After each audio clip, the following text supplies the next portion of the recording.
Oke, kami lanjutkan kembali perbincangan sebelum ke Mbak Adita ya. Saya ke Pak Guswanto. Pak Guswanto, kalau misalnya secara praktikal begitu ya, untuk seminggu ini Pak, yang kira-kira cuaca panasnya mungkin melebihi suhu-suhu dalam kondisi biasa, itu wilayah mana saja? Karena menjadi concern juga buat saudara-saudara kita yang akan kembali ke rumahnya setelah mudik, Pak.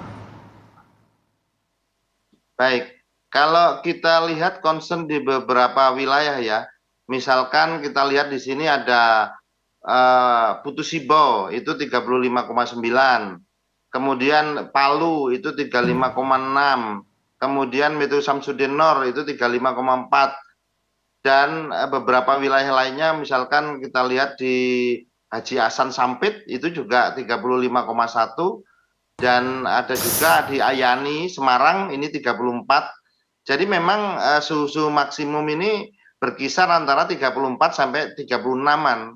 Itu yang kita catat di seluruh Indonesia. Rata-rata ya paling rendah itu 34 suhu maksimum ya yang kita catat, maksimum harian. Itu yang kita lihat. Dan kalau kita melihat kembali di Jabodetabek itu juga masih 34 saat ini. Oke, dan itu berlangsung dalam jangka waktu berapa lama, Pak Guswanto? Untuk suhu maksimum tadi 37 itu ya? Iya, 37,2 itu tercatat tanggal 17 April yang lalu. Jadi sejak Januari sampai sekarang di seluruh Indonesia yang tercatat tertinggi 37,2 itu baru di Ciputat. Dan ini sudah turun menjadi sekitar 34, 35 ini 35,0. Artinya di luar Ciputat itu misalnya sekarang di daerah Jawa Tengah, Jawa Timur ini kan jadi tujuan para pemudik yang mendominasi ya. Itu bisa di bawah 37 artinya ya Pak Guswanto ya? Ya, memang di bawah itu, Mbak. Memang 34, 35 itu. Rata-rata segitu suhu tertinggi maksimumnya. Oke, baik. Saya mau ke Mbak Adita lagi kalau gitu. Mbak Adita, kalau tadi kan Pak Guswanto menyampaikan bahwa ini sebetulnya bukan gelombang panas ya, tapi kan sekali lagi ini bicara soal cuaca panas tadi meskipun suhu maksimumnya bukan 37 derajat Celcius, tapi kan ini juga hal yang diantisipasi.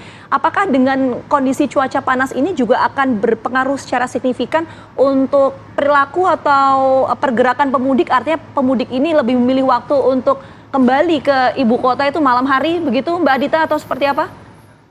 Ya, kalau dilihat dari trennya memang demikian ya. Sebelum ada fenomena cuaca panas ini pun rata-rata pemudik khususnya yang menggunakan kendaraan roda 2 itu lebih memilih untuk melakukan perjalanan sore sampai bahkan dini hari gitu. Ini perilaku yang berulang setiap tahun, tetapi bukan berarti tidak ada yang melakukan perjalanan itu siang hari. Karena toh ketika mereka berangkat sore atau dini hari, ketika kemudian terkena kemacetan atau kepadatan jalan, akhirnya mereka akan mengalami juga perjalanan itu di saat pagi dan siang hari, di mana memang suhu mungkin sudah sangat tinggi gitu ya. Sementara kalau kendaraan roda 4, ini relatif mereka lebih fleksibel ya. Tetapi tentu dengan adanya fenomena sekarang ini, sepertinya mereka akan lebih memilih untuk waktu-waktu yang lebih aman ya.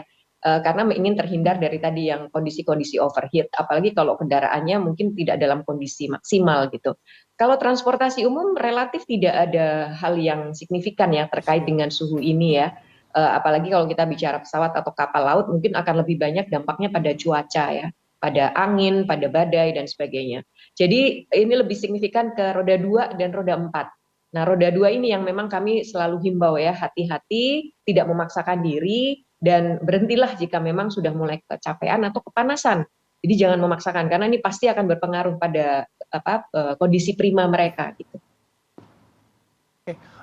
Mbak Adita, kalau tadi ya saya balik lagi, kalau misalnya buat pengendara mobil gitu ya menggunakan jalan tol gitu kan agak sulit, memang kita berharap bahwa rest area itu akan kosong gitu.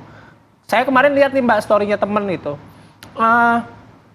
Karena jalan panas, kemudian niatnya adalah ke rest area untuk istirahat, penuh dan kondisinya panas. Nah ini kan juga ditambah lagi cuaca panas tadi. Ada treatment khusus nggak sih Mbak, terutama di rest area ya Mbak ya gitu? Karena itu kan menjadi tujuan banyak orang juga untuk istirahat sebenarnya. Iya betul. Ya sebenarnya dengan adanya kondisi kepadatan yang sudah kita prediksi ya, memang di rest area ini ada treatment-treatment khusus. Artinya khusus untuk para pemudik ini diminta untuk tidak terlalu lama ya berhenti di rest area. Ya ini sebenarnya dalam rangka untuk bisa bergantian dengan pemudik yang lain. Kita berikan waktu maksimal 30 menit. Tapi sekali lagi memang menghimbau ini untuk mengawasi juga tidak mudah ya. Artinya kita memang sangat membutuhkan kerjasama untuk bertoleransi dengan pemudik yang lain untuk bisa kemudian bergantian. Ya faktanya memang kemarin kami mendapat informasi hampir semuanya padat ya. Meskipun ada beberapa rest area emergency yang disiapkan oleh operator jalan tol. Memang ini maksudnya untuk setidaknya mobil bisa berhenti dan parkir. Kalaupun dia tidak bisa membeli makanan atau mengisi bahan bakar, tetapi setidaknya berhenti dulu gitu ya, minggir dan parkir. Apalagi kalau kondisi kendaraan sudah mulai kelihatan tidak prima lagi, ya lebih baik berhenti. Tetapi memang kita meminta masyarakat untuk tidak berhenti di bahu jalan. Nah ini yang fenomena kemarin juga terjadi nih, mungkin karena sudah mulai kepanasan mobil maupun orangnya, mereka minggir ya ke bahu jalan. Tetapi ini berbahaya dan sekali lagi menimbulkan permasalahan baru ya dengan kemacetan dan kepadatan yang ada gitu. Jadi kami memang himbau masyarakat memperhatikan informasi yang diberikan oleh operator jalan tol yang diberikan secara mobile. Jadi bisa tahu status di depan, kilometer di depan kondisinya akan sepadat apa, dan kalau ada rest area statusnya seperti apa. Ini untuk mempersiapkan diri juga ya, sehingga tidak memaksakan untuk masuk ke rest area favorit. Ini yang juga menjadi perilaku masyarakat, suka pilih-pilih rest area gitu. Nah ini kita minta rest area apapun silahkan manfaatkan ya, setidaknya untuk berhenti istirahat baik itu pengemudi, penumpang maupun kendaraannya. Sekali lagi itu yang kami himbau, Mbak Ayu.